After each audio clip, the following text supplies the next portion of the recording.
அப்படி 15 நாட்கள் தொடர்ந்து விவசாயிகள் கொண்டு வரப்பட்ட அந்த நெல் மூட்டைகளை கொள்முதல் செய்யப்பட்டிருந்தால் தொடர் மழையில் அந்த நெல்மணிகள் நனைந்து முளைத்திருக்காது, விவசாயிகள் பாதிக்கப்பட்டிருக்க மாட்டாங்க.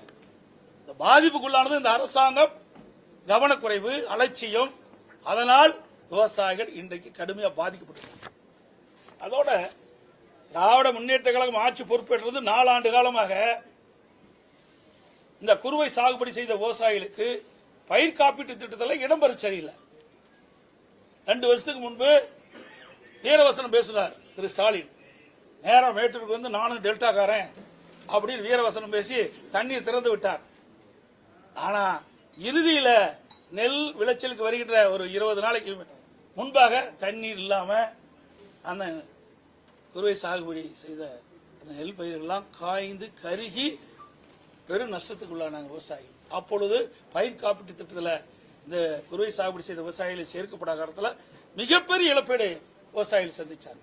இப்படி விவசாயிகளுக்கு விரோதமாக செயல்படுகின்ற அரசாங்கம் திராவிட முன்னேற்ற கழக அரசாங்கம்.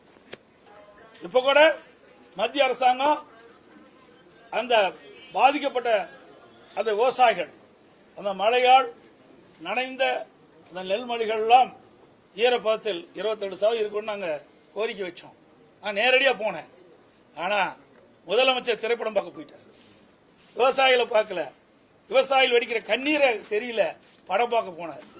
ஆனால் எதிர்க்கட்சியாக இருந்தாலும் மக்களுடைய பிரச்சனையை எப்படியாவது தீர்க்க வேண்டும், அவர்களுக்கு ஆர்வம் சொல்ல வேண்டும் என்ற அடிப்படையில் நான் நேரடியாக டெல்டா மாவட்டத்துக்கு சென்று தஞ்சாவூர் மாவட்டம், நாகை மாவட்டம், இப்படி திருவாரூர் மாவட்டத்தில் நேரடியாக போய் விவசாயிகளை சந்தித்து ஆறுதல் சொன்னேன். அதோட அந்த கனமழையில விவசாயிகள் பயிரிட்ட அந்த நெற்பயிர்